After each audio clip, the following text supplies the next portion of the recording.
వెళ్ళిన వారు మీతో ఉందురుగాక. నీ ఆత్మతోను ఉందురుగాక.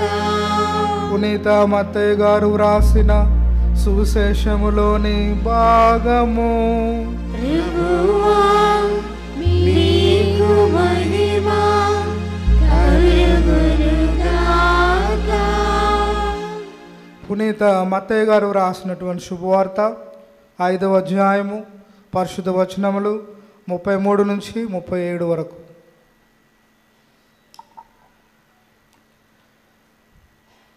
మత్తయి సువార్త 5వ అధ్యాయము వచనములు 33 నుంచి 37 వరకు.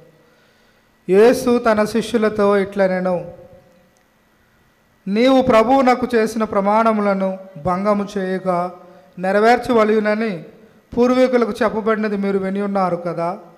కానీ నేనిప్పుడు మీతో చెప్పినది ఏమనగా, మీరు ఎంత మాత్రమును ఒట్టు పెట్టుకొనరాదు, పరలోకముపై ఒట్టు పెట్టుకొనరాదు, ఏలైనా అది దేవుని సింహాసనము.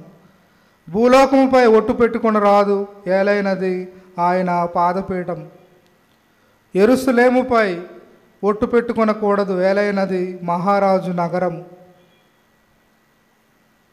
నీ తల వెంట్రుకలు ఒకదానినైనను నల్లగా కానీ తెల్లగా కానీ చేయజాలని నీవు నీ తలపైన ఒట్టు పెట్టుకొనకుము.